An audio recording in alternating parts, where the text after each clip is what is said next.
and welcome back to Lantern Corps. Who gave me this one? 1 second. Who gave me the suggestion? I had it right here. For Andrew Ryan. The Dancing Cloth. There we go. The Dancing Cloth.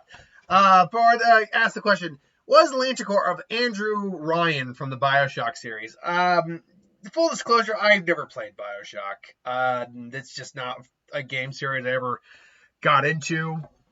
Not to say I wasn't interested. I was aware of it, but I was just busy doing other things, so I never played it. So I really just had to go off of what I could find described on this guy's personality profile in the wiki.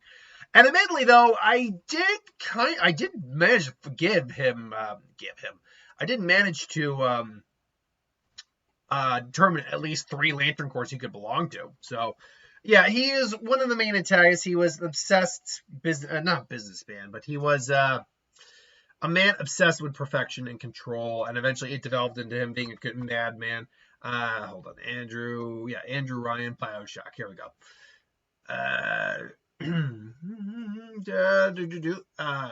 So personality.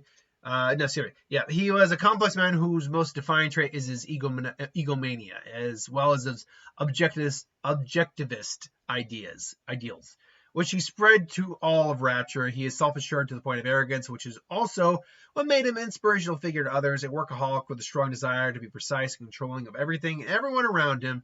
He was driven to win and looks down on those who don't share that same philosophy or work ethic.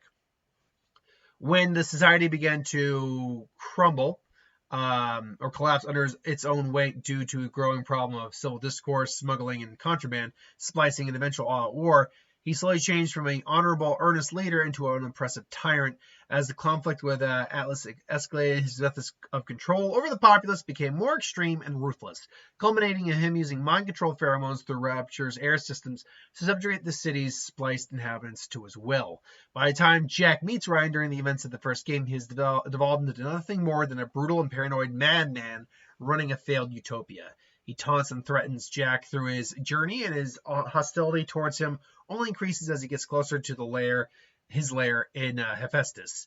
Despite this, when finally confronted face-to-face in his private office, Ryan takes no actions to defend himself. Instead, setting Rapture to self-destruct and forcing Jack to kill him using the trigger phrase, would you kindly, after revealing to him his true origin and purpose as an assassin. Despite being defeated and murdered by his own son shortly after having the city taken over by a sworn enemy.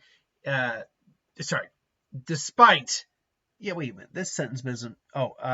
ultimately dies on his own terms. Anyway, so I was able to kind of get a little bit of this from him.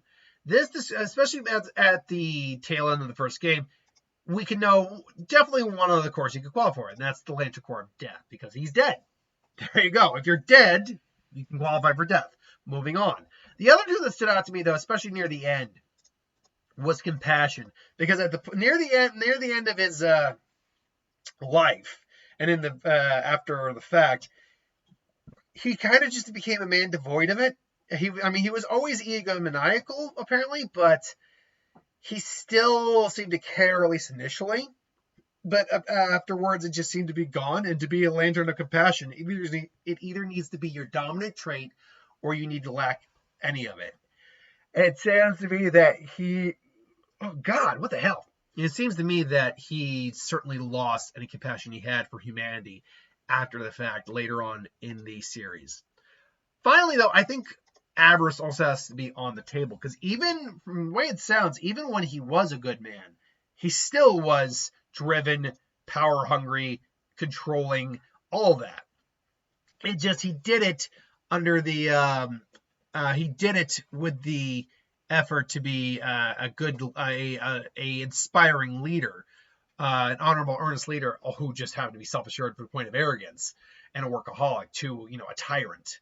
And it was never enough. I mean, he made peace where his end would be, but I don't think that changed the nature of who he was. So if you take death out of the equation, in my opinion, does he qualify more for avarice or more for compassion? And do any of the other Lantern Corps stand out either? Well, let's talk about those other Lantern Corps real quick. He's not a White Lantern because of all the shit he's done. He's not a Gold Lantern either. He's just not. He was not someone who was naturally happy or always happy. He was just so, he doesn't qualify there. Did he feel shame for what he did? I don't know. It didn't seem like he did. I mean, he accepted his fate, so maybe, I don't know. I don't think so. So I wouldn't say that either. So ultraviolets are out. Then hope.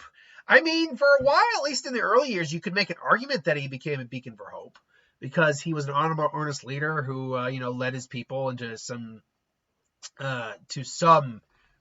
success. But I don't really think hope works in his case. I don't think he did anything out of love. Was he motivated by rage? Doesn't sound like he was motivated by rage either. And I don't think he really qualified for fear and will. I mean, what he did probably did require a decent amount of will to do. But I don't know if that'd be a good qualifier for him either. I would say this. It would depend on when you catch him in the series. Because if we're talking about the actual game, not like his past, then it's probably compassion because he's pretty much devoid of it at this point. But if we're talking about maybe his overall personality, he might be a better qualifier for avarice because he just didn't seem like a guy who is ever going to be satisfied. And that is the true definition of someone who has avarice. So I might lean towards avarice as the dominant one, with compassion coming in the game itself, and then death at the very end of the game because obviously he died. So yeah, those would be my choices. The number one being greed, the number two being compassion, and then death following up the rear. So that's my thoughts, though. What do you think? I'm using the wrong button. That's the one I want. So what do you think? Let me know in the comments below. Until then, thanks for watching. I hope you enjoyed. Like, comment, share, subscribe, and I'll see you folks next time.